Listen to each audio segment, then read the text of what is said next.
Donald Trump ने जो 19 minute की स्पीच दी और राष्ट्र को संबोधित किया, उसको लेकर रूस ने अब बड़ी प्रतिक्रिया दी है और हॉर्मुज़ को लेकर रूस का बड़ा बयान आया है। रूस ने यह कहा है कि पूरा हॉर्मुज़ ईरान का था, ईरान का है और ईरान का रहेगा। साथ ही ये भी कहा कि हॉर्मुज़ पर ईरान का कंट्रोल है और हमेशा रहेगा। यह सीधा जवाब दिया है पुतिन ने। पुतिन की तरफ से जवाब आया है डोनाल्ड ट्रंप को और डोनाल्ड ट्रंप को यह बता दिया गया है। दूसरे शब्दों में कहें तो रूस ने सीधी सीधी वार्निंग डोनाल्ड ट्रंप को दे दी है कि अगर ग्राउंड ऑपरेशन का आप कोई ख्याली पुलाव पका रहे हैं तो उसको दिमाग से निकाल दीजिए, क्योंकि अगर इस तरह का कोई ऑपरेशन आपने शुरू किया तो इस बार रूस पूरी मजबूती से खड़ा हुआ है। डोनाल्ड ट्रंप ने जो राष्ट्र के नाम संदेश दिया, गौर करने वाली बात यह भी थी कि डोनाल्ड ट्रंप जब भाषण दे रहे थे और बड़े बड़े दावे कर रहे थे कि ईरान की मिसाइलें खत्म हो गई है, जब ईरान में तबाही हो गई है और उस 19 मिनट के दौरान इजराइल पर दनादन मिसाइलें गिर रही थी, इराक में जो लगातार ड्रोन गिर रहे थे और यहाँ तक कि सऊदी के बेस पर भी ड्रोन अटैक हो रहा था।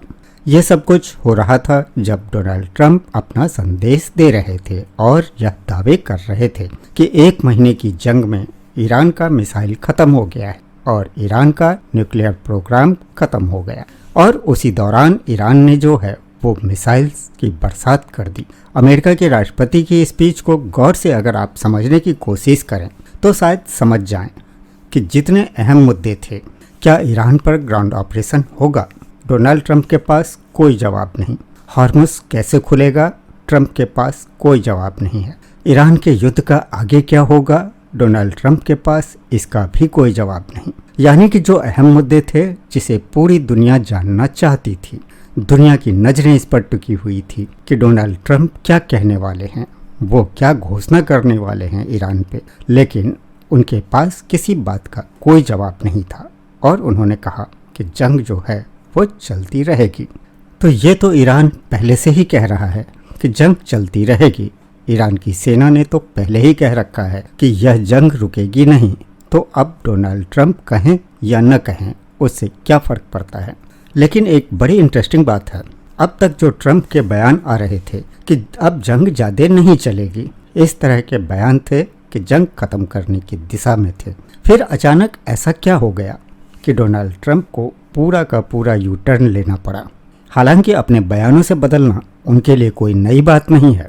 और ईरान की अगर बात करें तो ईरान उनके बयानों को गंभीरता से लेता भी नहीं। किसी को परवाह नहीं कि डोनाल्ड ट्रंप क्या कह रहे हैं। हकीकत यह है कि शेयर बाजार को फ़र्क पड़ता होगा, ऑयल बाजार को ही फ़र्क पड़ता होगा कि क्रूड ऑयल और इन्वेस्टमेंट, बस इन्हीं में फ़र्क पड़ता होगा। बाकी ईरान को कोई फ़र्क नहीं पड़ता। लेकिन फिर भी सोचने वाली बात यह है कि रात भर में ऐसा क्या हो गया कि डोनाल्ड ट्रंप को अपना बयान पलटना पड़ गया। आखिर ट्रंप के बयानों में इतना बड़ा यू टर्न कैसे आ गया? इसको समझना पड़ेगा कि यह पर्दे के पीछे का खेल क्या चल रहा था। बार बार ये सीज फायर का और ट्रंप का क्या दांव था। देखिए, पर्दे के पीछे जो खेल चल रहा था वो खेल था कि किसी तरह से हॉर्मुज़ खुलवाया जाए। 2 अहम बैठकें होती है। ईरान ने हॉर्मुज़ को वैसे ही पकड़ रखा है, तो अब पहला उद्देश्य ये था कि किसी तरह से हॉर्मुज़ खुलवाया जाए। और अब इसके लिए क्या किया जाए? एक बैठक होती है पाकिस्तान में। उस बैठक में कौन कौन शामिल था? तो उस बैठक में सऊदी अरब के प्रतिनिधि शामिल थे, उसमें तुर्की के प्रतिनिधि शामिल थे, मिस्र के शामिल थे, पाकिस्तान के शामिल थे। और यह बैठक होती है जो बीता रविवार गया है, उस दिन ये बैठक हुई। उसमें एक बड़ा मंथन हुआ कि हॉर्मुज़ कैसे खुलवाया जाए। इस समय ऐसा माना जाता है कि ईरान अगर किसी की बात सुनेगा तो वो सिर्फ चीन की बात सुन सकता है, क्योंकि रूस ने इस पूरे मामले में हस्तक्षेप करने से साफ मना कर दिया। रूस ने यह कह दिया है कि रायता अमेरिका ने फैलाया है, डोनाल्ड ट्रंप ने फैलाया है, अब वही संभाले, अब हमारा उससे कोई लेना देना नहीं। बात नंबर 1 तो रूस अलग हो गया। अब दूसरा, एक देश बचा चीन। इन देशों का मानना यह था कि अगर चीन को इस बात के लिए राजी करवा लिया जाए कि चीन यह गारंटी दे दे ईरान को कि अब ईरान पर अमेरिका हमला नहीं करे, इजराइल हमला नहीं करेगा और आप किसी तरह से हॉर्मुज़ को खुलवाइए। यह प्लान था और इस प्लान को मनवाने के लिए बताया जाता है कि एक खबर जो चर्चा में है कि पाकिस्तान के विदेश मंत्री चीन के दौरे पर पहुंचे। पाकिस्तान के विदेश मंत्रालय ने कहा कि डार का चीन का दौरा उनके चीनी समकक्ष वांग यी के निमंत्रण पर हो रहा है। इस तरीके की बात पाकिस्तान की तरफ से कही गई। पाकिस्तान के विदेश मंत्री इसहाक डार चीन के दौरे पर पहुंचे और उनकी वहां मुलाकात होती है चीन के विदेश मंत्री वांग यी के साथ। और इस मीटिंग में बताया जाता है कि पाकिस्तान की तरफ से यह प्रस्ताव सामने रखा गया था कि किसी भी तरह से आप ईरान को मनाइए, आप गारंटर बन जाइए कि हाँ, आगे ईरान पर हमला नहीं होगा। तब शायद ईरान हॉर्मुज को खोल दे। शायद इसलिए अमेरिका का संदेश था, या शायद यह अरब देशों का संदेश था, लेकिन चीन ने ऐसा करने से मना कर दिया। और ये जो दो बैठकें थी, एक जो पाकिस्तान में हुई और दूसरी जो चीन में हुई, इन दो बैठकों के आधार पर ट्रंप यह दांव खेल रहे थे कि किसी तरह की सहमति बन जाए और ईरान को हॉर्मुज खुलवाने के लिए राजी कर लिया जाए। यह ट्रंप का सोचना था। चीन की बैठक भी फेल हो गई। चीन ने मना कर दिया, हम इसमें कोई मीडिएटर नहीं बन रहे, भूल जाइए। परिणाम यह हुआ कि जो सीज फायर की बातें चल रही थी कि जल्द ही जंग खत्म होने वाली है, इन बयानों से डोनाल्ड ट्रंप को यू टर्न लेना पड़ गया। यह है इनसाइड स्टोरी कि कैसे डोनाल्ड ट्रंप को अपना फैसला बदलना पड़ा, अपने बयान बदलने पड़े। पर्दे के पीछे जो खेल चल रहा था, वो खेल यह था, वह फेल हो गया। दो बड़ी बातें। पहला, रूस इस मामले में किसी कीमत पर हस्तक्षेप नहीं करेगा, वो ईरान को नहीं रोकेगा। यह बात बिल्कुल साफ है। इस समय रूस के ऑयल की सबसे ज़्यादा मांग है। अमेरिका ने यूक्रेन जंग के दौरान जितने प्रतिबंध सैंक्शन रूस के ऊपर लगे, उसके ऑयल को रोकने की कोशिश की गई, उन सब की वसूली करने का यह सही समय है रूस के पास। रूस कतई ऐसा नहीं चाहेगा कि यह जंग रुके। ये तो थी बात नंबर 1। अब बात नंबर 2 चीन का सवाल है। देखिए, हॉर्मुज तो चीन के लिए वैसे ही खुला हुआ है। ईरान जो है वो अपना तेल चीन को पहले सप्लाई करता था। अमेरिका आपत्तियां जता रहा था। ये कहा जा रहा था कि सैंक्शन लगे हुए हैं। अब तो डंके की चोट पर वो ईरान से तेल खरीदेगा। चीन जो है वो ईरान से तेल खरीदेगा और न अमेरिका कुछ कर सकता है और न दुनिया कुछ कर सकती है। तो चीन क्यों चाहेगा कि यह जंग रुके? बात नंबर 2, वो क्यों मीडिएटर बने? तीसरी बात, 1 महीने की जंग में ईरान ने यह साबित कर दिया है कि अमेरिका को कैसे झुकाया जा सकता है, अमेरिका के राष्ट्रपति को कैसे झुकाया जाता है, जंग में कैसे अमेरिका को हराया जाए। यह फॉर्मूला ईरान ने पूरी दुनिया को दे दिया है। और वो फॉर्मूला यह है कि अगर आप डोनाल्ड ट्रंप के सामने झुकेंगे तो आपको और झुकाएगा, और अगर आप सीना तान के खड़े हो जाएंगे, अमेरिका दबना शुरू कर देगा। यह फॉर्मूला ईरान ने पकड़ा दिया है। और हकीकत यह है, जंग रुकना रुकाना तो दूर की बात है, लगातार हमले हो रहे हैं। इजराइल के ऊपर, इराक के ऊपर ज़बरदस्त हमले हो रहे हैं। और बताया जा रहा है कि इराक में एक ट्रेनिंग सेंटर पर हमले हुए हैं। एक केमिकल फैक्ट्री है इराक में, उसके ऊपर हमले हुए हैं। अमेजन पर जो हमला हुआ है वो तो आपने देखा ही। बहरीन में जो ईरान ने कह रखा है कि जितनी मल्टीनेशनल्स हैं अमेरिका की, उन सब को निशाना बनाया जाएगा।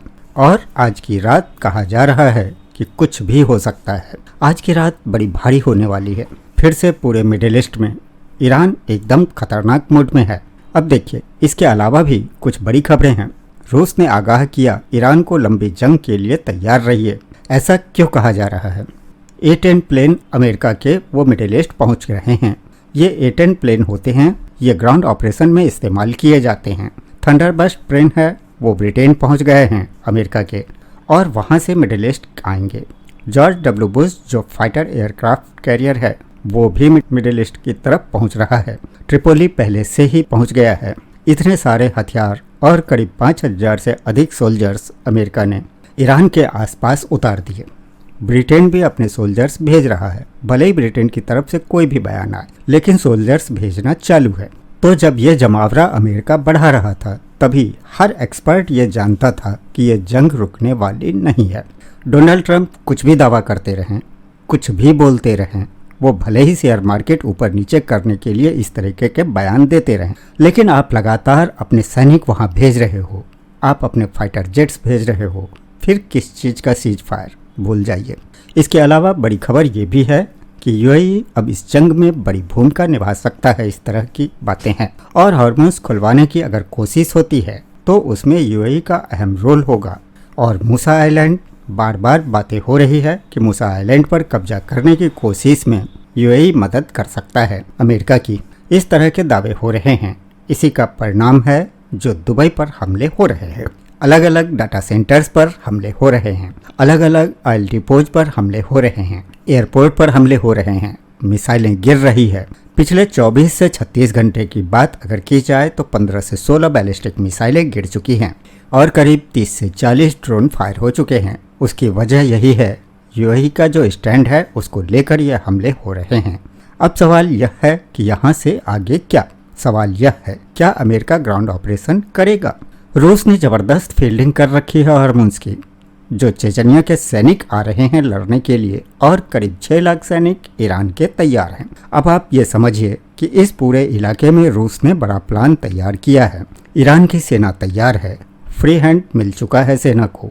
ईरान की सेना यह तय करेगी जंग कब तक चलेगी, ये अब ईरान की सेना तय करेगी। जब तक अब्बास साक्चे विदेश मंत्री यह न कह दें कि हाँ अब हम बातचीत करने को तैयार हैं। ये सब बातें अली खामनेई पर जब हमला किया था उसके पहले सोचना चाहिए था कि इसका परिणाम क्या होगा। आगे देखते जाइए, जो चीजें आगे दिख रही हैं वो बेहद भयानक हैं। रूस के विदेश मंत्री लाव्रोव का क्या बयान आया, सुना आपने? उन्होंने कहा कि तीसरे विश्व युद्ध के लिए तैयार हो जाइए। 10-15 देशों पर हमले हो रहे हैं, 3 देश आपस में लड़ रहे हैं और पूरी दुनिया की इकोनॉमी घुटनों पे है। यह एक शुरुआत हो सकती है एक बड़े से बड़े युद्ध की, यानी यह इससे भी बड़ा हो सकता है। यानी कि फिर तो वर्ल्ड वार ही बचा, अब और क्या बचता है? यह लाव्रोव कह रहे हैं और बड़े समय से रूस के विदेश मंत्री हैं, पुतिन के खास हैं और बड़ा सोच समझ के बयान देते हैं। हालात ये हैं कि इस जंग में कोई भी मकसद अमेरिका का पूरा नहीं हो पाया। न सत्ता परिवर्तन हो पा रही है और न मिसाइल पर रोक लग पा रही है, न न्यूक्लियर प्रोग्राम रोक पा रहा है। अब यह हालात यह है कि अमेरिका को लगातार मुंह की खानी पड़ी है। और इजराइल का आगे क्या होगा अगर डोनाल्ड ट्रंप छोड़कर चले गए? ये भी सोचिए। अगर अमेरिका अपने सैनिक को बुला लेता है और हमले रोक देता है तो फिर साबित हो जाएगा बात कि अमेरिका जंग हार गया। मतलब यह तो पहली बार ऐसा होगा कि इतनी करारी हार, यानी इराक, अफगानिस्तान और वियतनाम से भी बड़ी, इतिहास में ये बातें दर्ज हो जाएंगी हमेशा हमेशा के लिए कि ईरान ने अमेरिका को हरा दिया और डोनाल्ड ट्रंप प्रेसिडेंट थे उस समय अमेरिका के। यह बात हमेशा इतिहास में पढ़ाई जाएगी बच्चों को आगे। शायद यही वजह है कि डोनाल्ड ट्रंप की मजबूरी है जंग को जारी रखना और फंस गए हैं। और अगले 1 से 2 दिन मिडिल ईस्ट के लिए बेहद खतरनाक साबित होने वाले हैं।